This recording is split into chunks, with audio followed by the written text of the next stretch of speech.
My name's Greg Slone. This is another episode of Drum Power on my YouTube channel. We're coming to you from my recording studio, actually connected to my teaching facility called Drum Power. This recording studio is called the Atomic Room, and we're in Ludlow, Kentucky, just outside of Cincinnati, Ohio.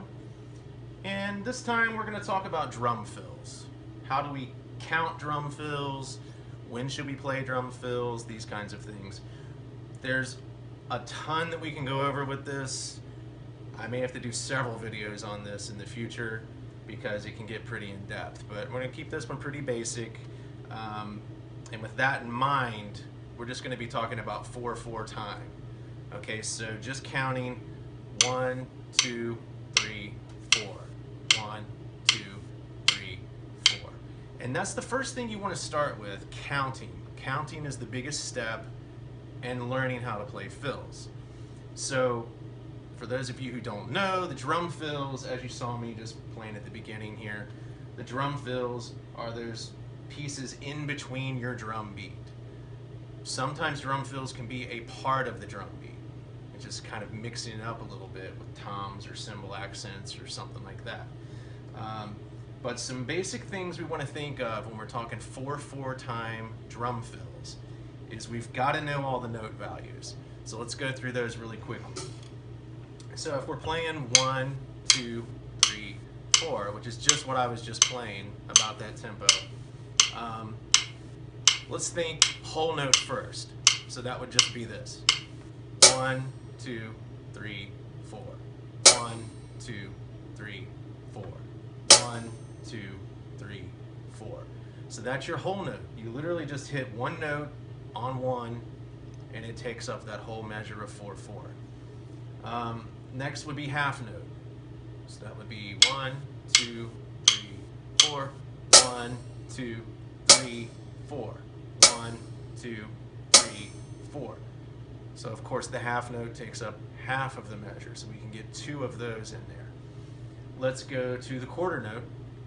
Very simple one. 1, 2, 3, 4. 1, 2, 3, 4. 1, 2, 3, 4. From there we'll go eighth note. 1, 2, 3, 4. 1 and 2 and 3 and 4 and 1 and 2 and 3 and 4 and. Let's go to sixteenths. 1, 2, 3, 4. 1 and a 2 and a 3 and a 4 and a 1 and a 2 and a 3 and a 4 and a. Okay, and then the last one, we'll even talk about 30-second notes because I use those a lot. 30-second notes, you have to feel those more so than count them because they're so fast. Actually, the easiest way, if you're going to count them, is count them as 16th notes, but you're going to play 2 strokes for each count. So if your 16th note is like this, 1 and a 2 and a 3 and a 4 and a, the 32nd note is 1 and a 2 and a 4. So slowly, 1 E and a 2 E and a 3 E and a 4 E and a 1 E and a 2 E and a 3 E and a 4 E and a. That would be your 30 seconds. So if you're going back and forth from 16ths to 30 seconds, and this is something you hear a lot, I would do the 16ths first, just like that, and then you double.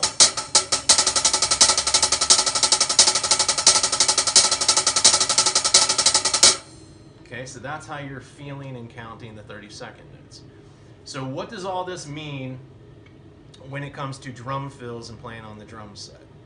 Well, it's telling you the amount of space you can fill in that you can fit these notes within a song's parameters. First thing you have to do, of course, is use your ears. Always play for the song. You're not playing for yourself, you're playing for the song. So let's go over different types of drum fills. There are, I like to put them in 3 categories: short drum fills, medium length drum fills, and long drum fills. Okay, so short drum fills would just be maybe part of a measure, maybe the end of a measure. 1, 2, 3, 4. know, just a little for and at the end of the phrase. That would be a short fill. 1, 2, 3. Okay? A medium length fill, I would usually consider the full measure. So like 1, 2, 3, 4. Alright, so 1 and 2 E and a 3 E and a 4 and. That would be like a medium length fill. And then your longer fills, maybe a measure and a half or a couple of measures, something like that. 1, 2, 3, 4. 1.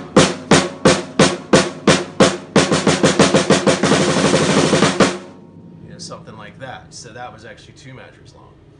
Okay, so that's our links. We have short fills, medium fills, and long fills. And then within that is the style of the fill. So we either have what I call a spacey fill, which is a way of saying not a lot of notes. Right? We're leaving some space, we're leaving rests in there. And then there's busy fills, which of course would be a lot of notes. And then there are combination fills. I just call them combo fills. It may kind of start spacey and get busy, or it might start busy and get spacey. So let's go through some examples of that. Let's do, just for the length of it, we'll go with like medium length fills here. But let's go like spacey, medium length drum fill.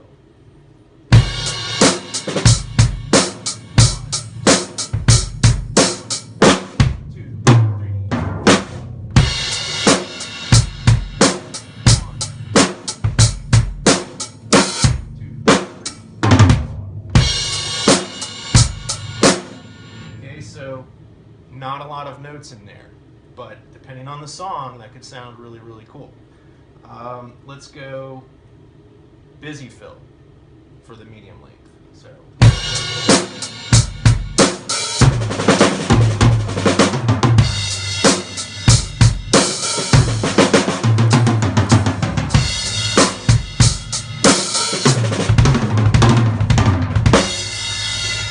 Okay, so that's a lot of notes, and if you're counting along, you can feel that 1, 2, 3, 4. 1, 2, 3, 4. You know, even if I'm doing a lot of notes, you should be able to feel that 1, 2, 3, 4. Okay, let's do combos. I'm gonna start spacey and end busy on this one.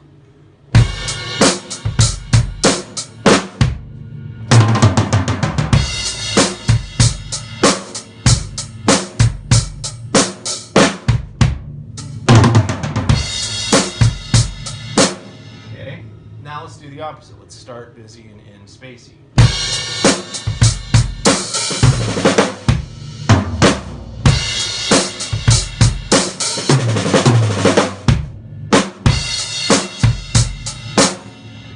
Okay, so what's important to notice on all of those is I'm feeling that quarter note the whole time. No matter what I'm playing, I'm feeling 1, 2, 3, 4.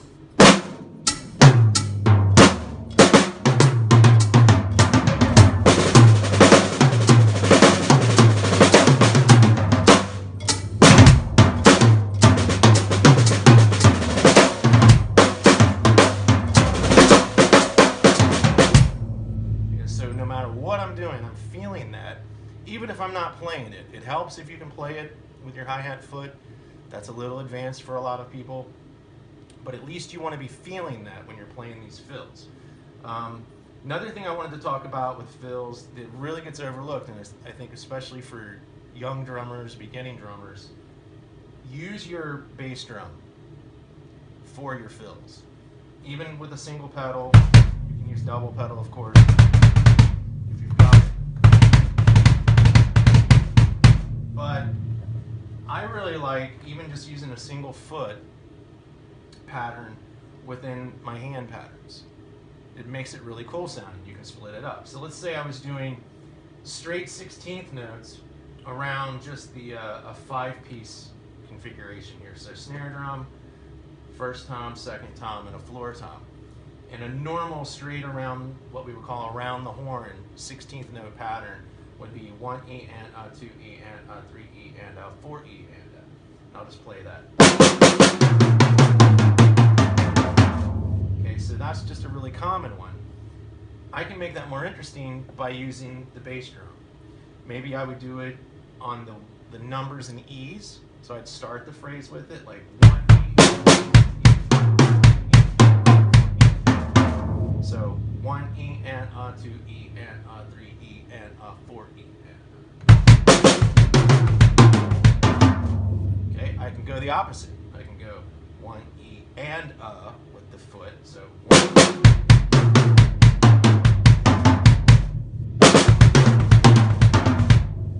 Do that one all the time.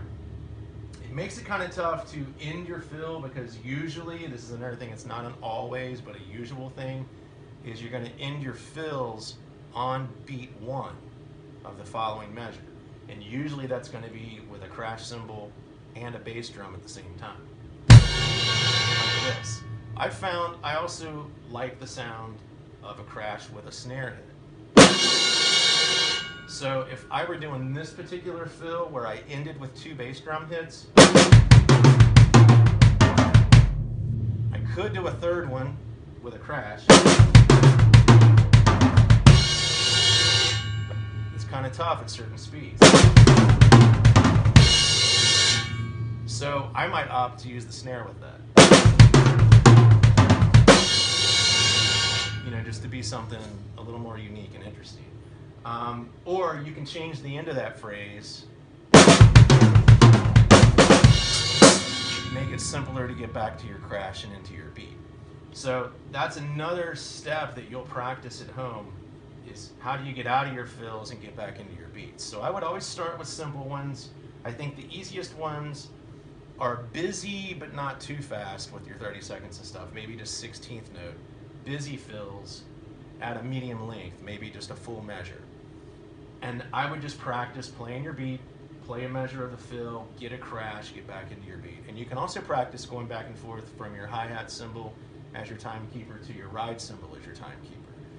So let's try that. Let's just do simple 1 E and a, 2 E and a, 3 E and a, 4 E and a with the hands going from the hi-hat to the ride. I'm going to do the crash in between each one.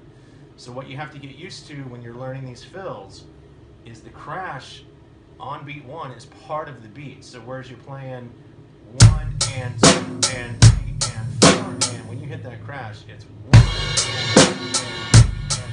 and 4. A lot of beginners have trouble. They'll hit the crash, and then they'll want to start the beat again, and then you have 2-1 counts, and of course that's not going to work. So let's do some simple examples here.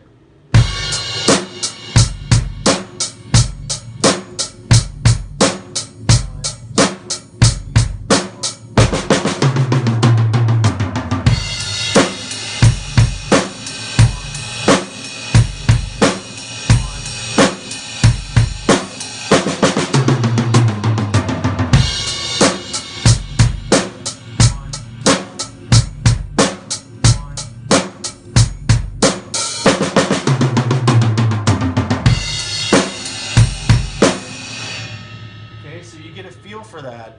And another one of the best ways to do this, of course, is to put headphones on and play with music, play with songs, because when you're hearing a song, you'll hear these drum fills that these guys or girls are playing, and you'll start being able to figure out, well, was that a short one? Was that a long one? Was that a medium length one? Was that busy? Was that spacey? Was that a combo? And then you'll just work your way around your drums when you're playing with music or even playing on your own, and you'll start figuring out, I want to sneak something in here. So I'm going to do a little bit of this for you, just as an example. I'm going to keep it fairly simple, but I want you to be thinking 1, 2, 3, 4 the whole time I'm doing this. And I'll probably, even though you won't hear me really well because of the drums, I'm probably going to count out loud with it. So that may help you if you can hear me, or at least can see my mouth moving in time. Okay, so here we go.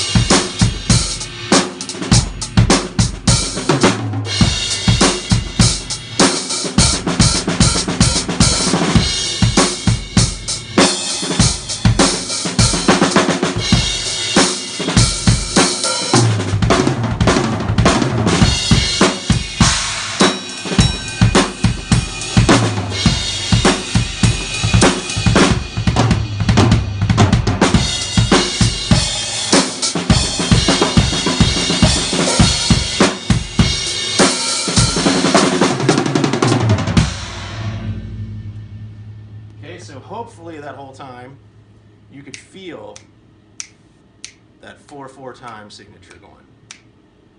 All right, so I hope that gives you plenty to work on. Thanks for checking in with us again. If you like these videos, share them, subscribe. This is still a new channel for me, so I'm learning as I go. Leave comments. I'll try to read them all. I'll try to get back to you as soon as I can. And keep on rocking. We'll see you next time.